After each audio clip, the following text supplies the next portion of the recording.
Hello friends.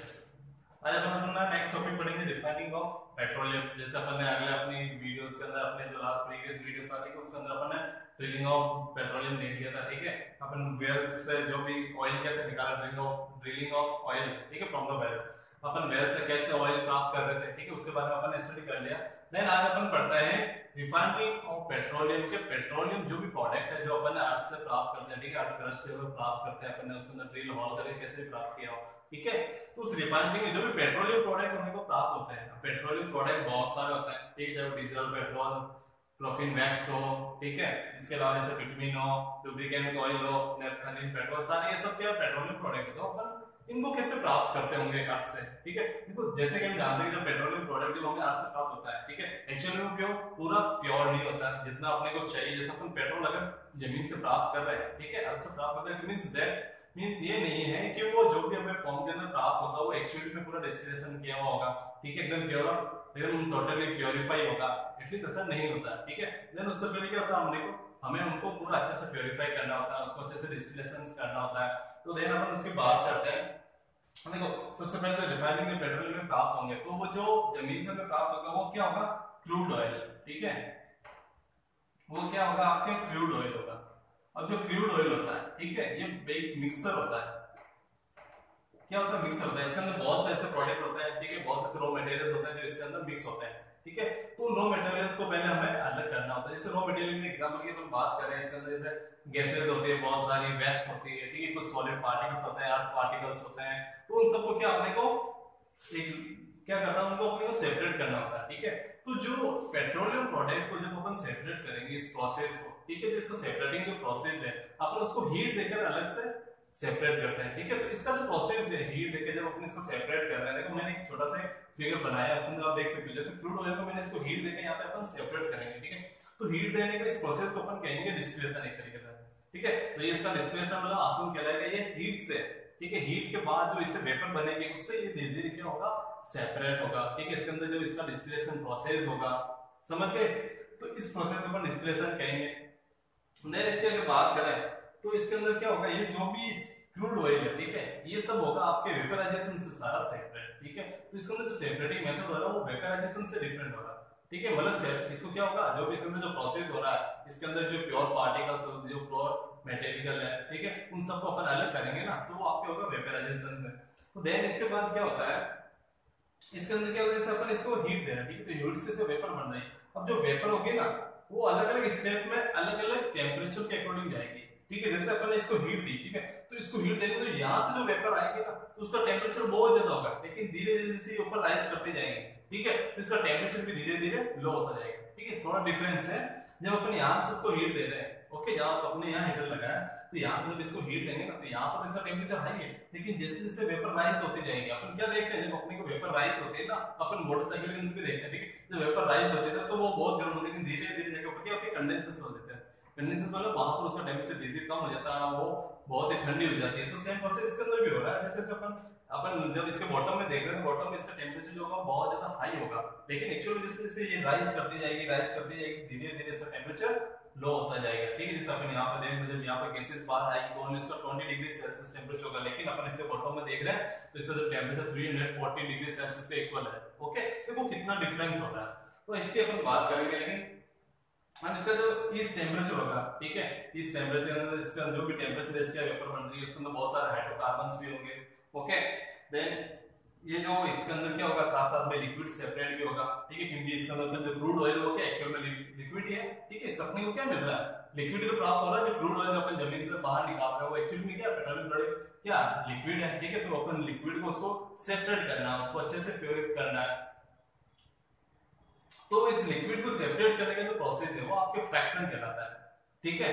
तो अपन क्या करते हैं, जो भी कह सकते हैं इंप्योरिटीज है ठीक है, तो इस जो भी लिक्विड पेट्रोलियम प्रोडक्ट में अंदर जो भी इंप्योरिटीज है उसमें से जो प्योर अपन लिक्विड अलग कर रहे हैं उसको अपन कहते हैं फ्रैक्शन। में ये पूरा प्रोसेस कहलाता है आपके फ्रैक्चराइजेशन ओके। इसको फ्रैक्चराइजेशन डिस्टिलेशन भी कह सकते हैं अपन, जो ये वेपर के थ्रू हो रहा है ओके, क्योंकि हीट देकर इसको वेपर के द्वारा अपन जब लिक्विड को सेपरेट कर रहे हैं तो आपके वो क्या कहलाता है, आपके फ्रैक्शनल डिस्टिलेशन ओके।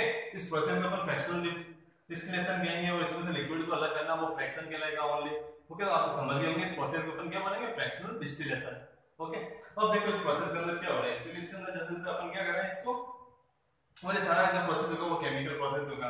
अब देखो क्रूड ऑयल को जब अपन हीट दे रहे हैं, ठीक है, तो हीट दे रहे हैं तो क्या होगा, देखो यहाँ पर जो क्रूड ऑयल होगा, ओके, जिसको बहुत ज्यादा हीट मिल रही है, वो कौन होगा, बिटवीन होगा, बिटवीन, जिसको अपन कोलतार कहते हैं, जो अपन रोड बनाने के अंदर जो भी काम में ले रहे हैं, जो आपके होता है ना जो कोलतार, ठीक है, ब्लैक टायर जो बना देते हैं, लिक्विड थिक होता है, इसके बारे में अपने पढ़ा था कोलतार के बाद, जो बिटवीन वो कोलतार ही होता है जो रोड के ऊपर लगाया जाता है। देन इसके बाद जो फ्यूल ऑयल होता है, ठीक है, ज्यादातर जो शिप्स के अंदर काम में लिया जाता है, वो हमें प्राप्त होगा, ठीक है, और ऊपर जाएंगे तो जो अपने कहते हैं ना लुब्रिकेटिंग जो ऑयल है जो मशीन के अंदर काम आता है, ठीक है, एक तरीके से जो ग्रीस इसको अपन बोल सकते हैं। इसके बाद जैसे और टेम्परेचर राइज भी होगा एक्चुअली, जो लिक्विड ऊपर राइज होता जाएगा, ठीक है, और टेम्परेचर लो होता जाएगा, तो जब यहाँ पर टेम्परेचर पर देखते हैं जो डीजल है वो कम से कम आपको 270 डिग्री सेल्सियस पे प्राप्त होता है। ओके, तो इस टेम्परेचर पे जो प्राप्त हो रहा है वो आपके ऑयल होगा कौन सा, डीजल, ठीक है। देखो क्रूड ऑयल यहाँ पे जो टेम्परेचर के अंदर जो अपन इसका जो डिस्टिलेशन हो रहा है, ठीक है, उसके अंदर हमें डीजल प्राप्त हो रहा है। देखो सारा क्रूड ऑयल ही चेंजेस हो रहा है, ओके, यहाँ पे कोई डिफरेंट ऑयल नहीं आया, उसी से सारे ऑयल प्राप्त हो रहे हैं अपने को डिस्टिलेशन से, ठीक है। आज ये टेम्परेचर धीरे धीरे और ऊपर गया, ठीक है, तो 170 डिग्री सेल्सियस इसका टेम्परेचर हुआ, ठीक है, जब टेम्परेचर कम हुआ तो जो ऑयल ऊपर गया, ठीक है, राइज हुआ, लिक्विड जो राइज हो रहा है तो 170 डिग्री सेल्सियस पर केरोसिन के अंदर कन्वर्ट हो जाएगा, ठीक है, 220 डिग्री पे। देखो केरोसिन अपने को पता है जनरली कहाँ यूज होता है, लाइटिंग के लिए, ठीक है, या फिर अदर जो मशीन्स होती है उसके अंदर काम आता है, या फिर जो लाइट करने काम आता है, ज्यादा रोशनी के लिए। डीजल व्हीकल के अंदर काम आता है। नेफ्था जो है केमिकल प्रोडक्ट है, ठीक है, ज्यादा केमिकल रिएक्शंस में काम आता है, तो वो 120 डिग्री सेल्सियस पे यह प्राप्त होगा। ऊपर जाएंगे जैसे ओनली 70 डिग्री सेल्सियस पे अपने को पेट्रोल प्राप्त होगा, जो अपने व्हीकल में काम आता है, ठीक है, जितने भी अपन व्हीकल ट्रांसपोर्ट होता है उसके अंदर। और आप देखो अब उसके ऊपर जो बिल्कुल ये कंडेंसेशन हो जाएगी वेपर, ठीक है, बहुत ठंडी हो जाएगी, इसका टेम्परेचर बहुत कम हो जाएगा, ठीक है, एटलीस्ट मतलब कम से कम 20 डिग्री सेल्सियस का जो इक्वल इसका टेम्परेचर हो जाएगा।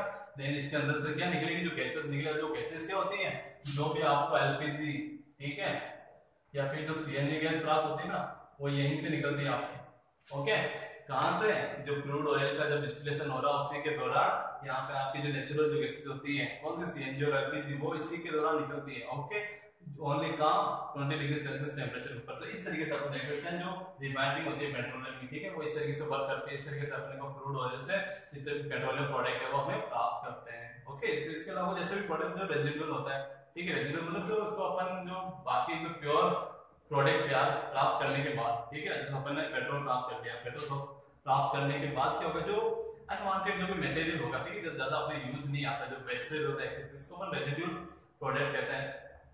तो देन अपन इससे आगे स्टडी करते हैं कि जो अपन ने फ्रैक्शन किया, ठीक है, इसका फ्रैक्शन मतलब इसका अपन डिस्टिलेशन कर रहे थे, लिक्विड सेपरेट कर रहे थे, तो इसके अंदर कौन कौन से जो ये प्रोडक्ट बने, इसके अंदर अपन एक डिटेल से रीड करते हैं। जैसे अपन बात करते हैं फर्स्ट रेजिडुअल ऑयल की मैं बात ही कर रहा था, तो ये जो बिटवीन है ना वो एक तरीके से रेजिडुअल ऑयल ही है, ठीक है, जो ज्यादा अपने यूज नहीं आता, लेकिन ज्यादा रोड के अंदर बनाने के अंदर काम आता है, ठीक है, रोड या फिर जितने भी डैम होते हैं उनके अंदर बनाने काम आता है। अब देखो इसकी अगर बात करें, ठीक है, तो ये में कम से कम कितने डिस्टिलेशन टेम्परेचर पे प्राप्त होगा, कम से कम 340 या कम से कम 400 डिग्री सेल्सियस पे हो सकता है, ठीक है, या 400 डिग्री सेल्सियस से ज्यादा भी हो सकता है, इसका कोई परमानेंट नहीं है, ठीक है, तो 400 डिग्री सेल्सियस पे टेम्परेचर पे हमें प्राप्त होगा, ओके। और इसके अलावा अब जो इससे जो भी प्रोडक्ट बन रहे हैं, ठीक है, जैसे अपन एस्फाल्ट की बात करें, जिसको एस्फाल्ट को अपन कोलता ही कहते हैं, जैसे इसका जो रेजिडुअल, अब रेजिडुअल ये सारे ऑयल है, ठीक है, जो अपने को प्राप्त हो रहे हैं। अब रेजिडुअल ऑयल के फर्स्ट आ गया बिटवीन मतलब एस्फाल्ट आ गया, ठीक है, एस्फाल्ट की अगर बात करें तो ये ब्लैक कलर का होता है, ओके, आपने पढ़ाई था कोलता के बारे में, ब्लैक होता है, थिक ऑयल होता है, ठीक है, थोड़ा गाढ़ा होता है, समझ गए ना। इसके अलावा इसकी अगर बात करें तो इसका जो फॉर्मूला होता है, ठीक है, इसका जो केमिकल फॉर्मूला होता है वो C30H62 होता है। चलो यही बात करते हैं अपन एस्फाल्ट की।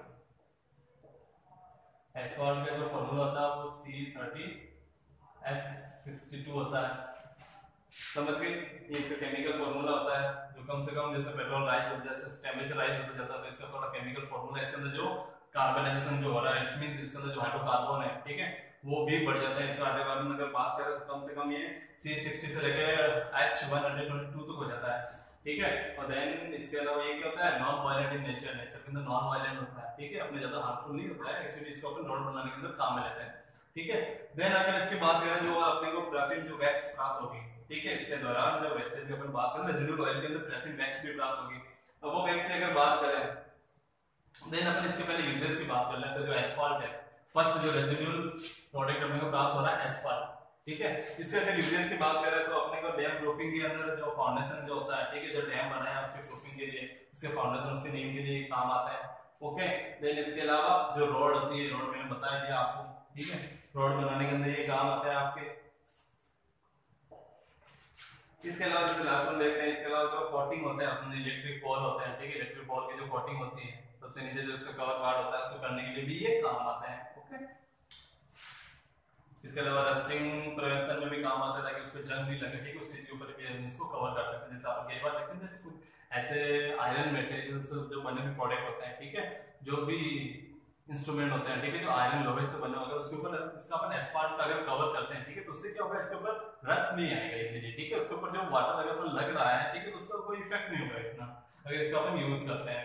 देन अगर अपन सेकंड की बात करें तो पैराफिन वैक्स होती है, ठीक है, पैराफिन वैक्स जो होती है,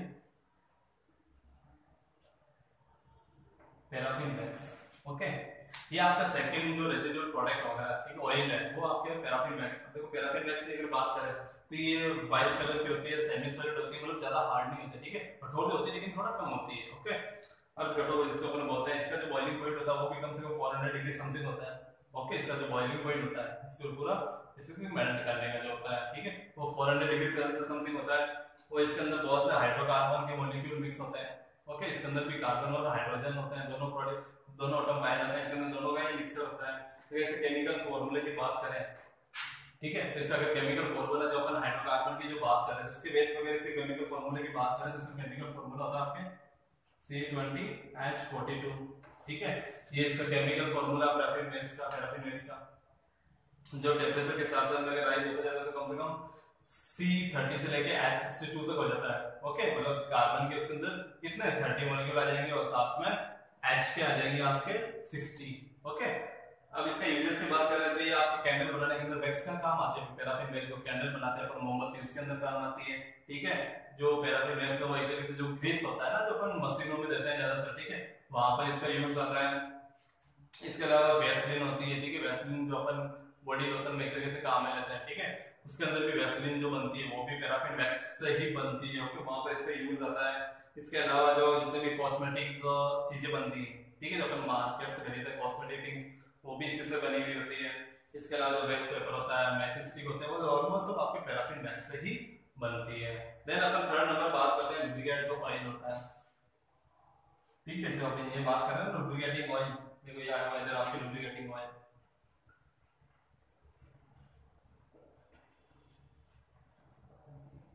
अब लुब्रिकेटिंग ऑयल क्या होता है एक्चुअली में, ये आपके एक तरीके से थिक विस्कोस ऑयल होता है, ठीक है, विस्कोस थिक, थोड़ा गाढ़ा भी होता है, ठीक है, मोटा सा होता है, अपन गाढ़ा सा बोल सकते हैं उसको, ठीक है, जैसे अपन बात कर रहे थे पैराफिन जो एस्पार्ट होता है उस तरीके से, ओके। तो इसके अंदर भी क्या होता है हाइड्रोकार्बन के, देखो जितने भी ऑयल है ना इन सब के अंदर हाइड्रोकार्बन ही मौजूद होगा, ओके। तो लुब्रिकेट ऑयल में क्या होगा, हाइड्रोकार्बन का मिक्सचर होता है। अगर इसके केमिकल फार्मूले की बात करें अपन तो इसका फार्मूला होता है आपके C17H36, ओके, ये इसका केमिकल फार्मूला आता है। देन अगर इसके यूजेस की बात करें तो ये जितने भी लुब्रिकेटिंग की मशीन होती है, ठीक है, कोई लुब्रिकेट एक तरीके से ग्रीस होता है जो अपन काम में लेते हैं ना मशीन, ठीक है, उसमें जो ग्रीस ब्लैक कलर का थोड़ा थिक होता है वो ये लिक्विड होता है जो वैसलीन जैसा अपने को देखने को मिलता है, ठीक है। तो ये लुब्रिकेटिंग ऑयल एक्चुअली वही होता है, इसके अंदर भी हाइड्रोकार्बन के जो मॉलिक्यूल होते हैं वो मिले होते हैं, ठीक है, उन दोनों का मिक्सर होता है। इसके अंदर केमिकल फार्मूले की बात करें तो C17H36 होता है, ठीक है, ये लुब्रिकेटिंग मशीन के अंदर काम आता है। देन इसके बाद अपन बात करते हैं कुछ और प्रोडक्ट की, जैसे लुब्रिकेटिंग ऑयल की बात अगर बात करते हैं 4 नंबर, ठीक है, तो लुब्रिकेटिंग ऑयल के बाद आएगा आपके फ्यूल ऑयल, जो फ्यूल के रूप में काम आता है ट्रांसपोर्ट के अंदर, ठीक है। और फ्यूल ऑयल की अगर बात करें, ठीक है, तो ये भी क्या होता है हाइड्रोकार्बन का ही मिक्सचर होता है। इससे अगर केमिकल फार्मूले की बात करें, ठीक है, तो इसका केमिकल फार्मूला होता है C15H32, ओके। और यहाँ से लेकर अगर इसको बात करें तो ये C17 से लेकर H36 तक हो सकता है, ओके। और देन अगर इसकी बात करें, ठीक है, इसका जो बॉइलिंग पॉइंट होता है वो कम से कम अपन देख ही देते हैं 400 है तो 400 से थोड़ा कम कर लो 350 डिग्री सेल्सियस तक होता है, ठीक है। इसका जो टेम्परेचर होगा वो कम से कम 350 डिग्री सेल्सियस होगा, समझ गए, इसका जो बॉइलिंग टेम्परेचर होगा। देन अगर इसके यूजेस की बात करें, ठीक है, तो ज्यादातर काम आता है जितने भी केमिकल फ्यूलेंट्स है, ठीक है, उनके अंदर काम आता है, इंडस्ट्रीज के अंदर काम आता है। इसके अलावा जो स्टीम बॉयलर्स होते हैं, स्टीम बॉयलर को राइजिंग करने के लिए, जैसे स्टीम बॉयलर की अगर बात करें, जैसे स्टीम इंजन की बात करें, जैसे स्टीम इंजन अपन ट्रेन में होते हैं या फिर जो शिप के अंदर जो होता है वहां पर इसका यूज आता है फ्यूल ऑयल का। ओके, देन नेक्स्ट की बात करते हैं अपन। नेक्स्ट आपके प्रोडक्ट आता है डीजल ऑयल। सबने नाम सुना ही होगा डीजल ऑयल, जो डेली अपन व्हीकल के अंदर काम में लेते हैं, ठीक है, गाड़ियों में अपने काम आता है डीजल ऑयल। ओके, ये भी हाइड्रोकार्बन का मिक्स होता है। वैसे फॉर्मूले की अगर बात करें तो इसका फॉर्मूला होता है C13H28, ठीक है। यहां से लेकर अगर इसकी बात करें तो C15 से 30H32 तक होता है इसका फॉर्मूला। ओके, अब अगर इसके यूजेस की बात करें, ठीक है, अगर तो अपन पहले से बात कर लेते हैं इसके बॉइलिंग पॉइंट में। मैंने 270 डिग्री सेल्सियस लिखा है, मींस ये 250 से लेकर 200 300 डिग्री सेल्सियस तक समथिंग होता है, ठीक है, 300 से लेकर।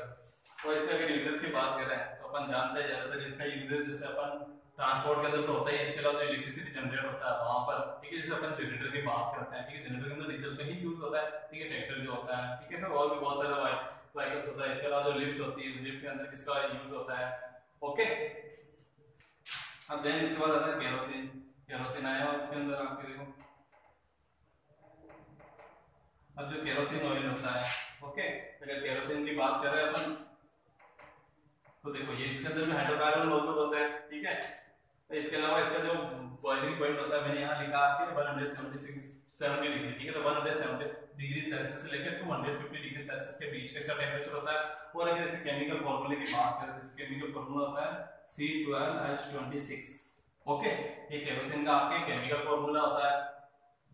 और इसका यूजेस अपन जानते हैं इल्यूमिनेट के काम आते हैं। इल्यूमिनेट मतलब लाइटिंग के लिए, ठीक है, अपन को रोशनी प्राप्त करने के लिए। इसके अलावा जितने भी हाउस होल्ड, जैसे अपन बात करें स्टोव, गैस स्टोव जो होते हैं ना, ठीक है, जो अपन केरोसिन से चलाते थे, आजकल इनके जो यूजेस है वो कम हो गया। इसके अलावा जैसे बात करते हैं अपन प्योरीफाइड के अंदर, ठीक है, जो एविएशन फ्यूल होता है, ठीक है, उसके अंदर भी इसका यूजेस आता है, पेंट के अंदर भी काम आता है। इसके अलावा देन अपन नेक्स्ट की बात करते हैं। अब आता है गैसोलीन, पेट्रोल, ठीक है, पेट्रोल की बात कर लेते हैं अपन। ये सब नाम सुना ही होगा आप लोगों ने पेट्रोल, क्योंकि अपन जितनी डेली के अंदर व्हीकल जो काम में रहते हैं उसके अंदर सब पेट्रोल ही आता है। इसके अंदर भी हाइड्रोकार्बन मौजूद होता है और इसका केमिकल जो फॉर्मूला होता है वो आपके C9H20 होता है, ठीक है। और ये भी हाइड्रोकार्बन का मिक्स होता है। जैसे बॉइलिंग पॉइंट की बात करें तो पेट्रोल का मैंने लिखा था 70 डिग्री, मतलब 40 से लेकर 70 डिग्री सेल्सियस का समथिंग होता है। वो यूजेस तो ऑलमोस्ट आप सब जानते होंगे, ठीक है, व्हीकल्स के अंदर आता है, किसी चीज को ड्राई क्लीनिंग फ्लूइड के काम आता है। ओके, इसके अलावा कॉमनली जितने भी लेबोरेटरीज होते हैं, ठीक है, जो लेबोरेटरीज के अंदर भी लाइब्रेरी के अंदर जो होती है ना लेबोरेटरीज, ठीक है, केमिकल जो लेबोरेटरीज होती है उसके अंदर भी इसका बहुत सारा यूज आता है। देन अपन लास्ट बात करते हैं पेट्रोलियम जो गैस अपने सबसे बाद में बात प्राप्त हो रही थी लास्ट में, ठीक है।